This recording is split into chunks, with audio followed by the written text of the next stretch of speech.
on notice over its response to anti-government protests. Iran's supreme leader blaming President Trump for the unrest and says the government won't back down, setting the stage for a violent crackdown. We go now to Stephanie Bennett in London with more on this. Hi, Stephanie. Molly, as we approach nearly 2 weeks of deadly protests, we're also hearing that hospitals across Iran are now becoming overwhelmed with the amount of injured people. Now, despite a complete communications blackout, pictures continue to emerge showing buildings and vehicles on fire as protests expand those anti-government demonstrations, gaining momentum not seen in years. Human rights groups say dozens have been killed and thousands of others arrested. Iran's attorney general warned today that anyone taking part will be considered an enemy of God and could face the death penalty. On X, U.S. Secretary of State Marco Rubio offered support for the protesters, writing, quote, "The United States supports the brave people of Iran." Of course, over the summer, President Donald Trump struck Iran's nuclear sites during Operation Midnight Hammer. Yesterday, he had this warning. I've made the statement very strongly that if they start killing people like they have in the past, we will get involved. We'll be hitting them very hard where it hurts.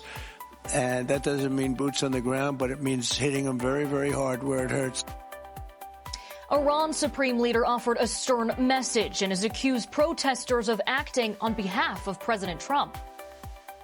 The Islamic Republic was established with the blood of several 100,000 honorable people, and it will not back down in the face of those who engage in destruction, nor will it tolerate mercenaries serving foreign powers. Now, back here in Europe, the leaders of France, Germany, and the UK released a joint statement saying, in part, quote, they are deeply concerned about reports of violence by Iranian security forces and strongly condemn the killing of protesters. And also, Molly, we're keeping a close eye on some protests happening here in London outside of the Iranian embassy as well. As the Metropolitan Police, they said on X that they're sending officers out there as well. Back to you. All right. Thank you, Stephanie, covering a lot of ground on that for us. As protesters try to topple the regime, could we see the U.S. intervene? We bring in now Hudson Institute Senior Fellow Rebecca Heinrichs. Thank you for bringing us your expertise on this Saturday morning. I want to start with what was touched on in the report about the hospitals being overwhelmed. So people are not just being killed. It's to the degree that the hospitals are having challenges. You have a nuclear program that's been decimated, war losses, economic challenges. It seems like the regime is in a particularly weak position right now. But what are the potential actions that President Trump, that the U.S. may make in Iran? Your thoughts? Well, Molly, that's exactly right about the situation. So the Iran regime is in an incredibly weak position for several reasons. One, because of American-led economic sanctions, and then the Europeans joined the United States in those sanctions. And then the Israelis, of course, significantly degraded the Iranian military, and then the United States came alongside and then degraded the illicit nuclear program.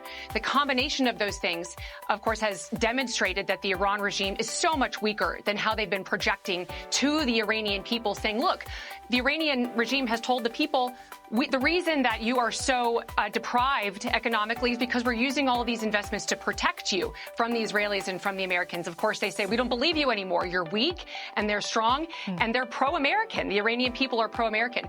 And so I think President Trump is very serious in his continued threats, essentially, to say if there are crackdowns on the people, the Iran regime is already weak. The United States will back the Iranian people to finally topple the regime. Very credible threats on the heels, Molly, of the United States' successful operation to arrest Maduro in Venezuela. Yeah, I don't know how close we are to going back to the 1970s, to real freedom in Iran for the people there on the ground. But there's at least one exiled leader that would like to go there and bring this country into modern day. The exiled Saudi prince is asking the president to intervene. Take a listen. Oh, sorry. This is a quote. It says, if you have proven, and I know you are a man of peace and a man of your word, please be prepared to intervene to help the people of Iran. But I guess specifically, what is it that the U.S. could specifically do? And would they be interested in putting in one specific leader or another, or somehow allowing the Iranians to come to that organically?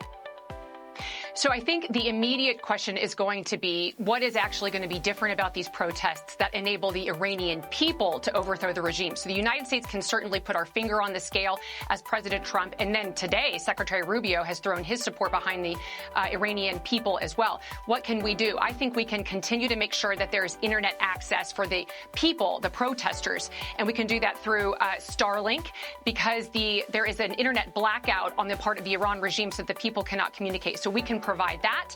And the United States can continue to encourage the Iranian people. And then also, Molly, this is really important. All of the armed security inside the regime has to turn on the regime. And we've gotten some clues that's beginning to happen. Some IRG soldiers are not showing up to work. The Iranian regime is trying to import other people from Iraq to sort of crack down on the Iranian people. The more we have, and we can encourage the Iranian people who are armed to side with the civilians against the regime, is going to empower the Iranian people to take back their own government. As for a replacement regime, that's going to be really difficult. Obviously, you have the descendants of the Shah who want to take over. The question is, are they going to be able to maintain control? Because civil war and chaos is always the worst of the possible scenarios. Yeah, it is bloody and it is very hard right there, but there is hope. Rebecca, thank you very, very much.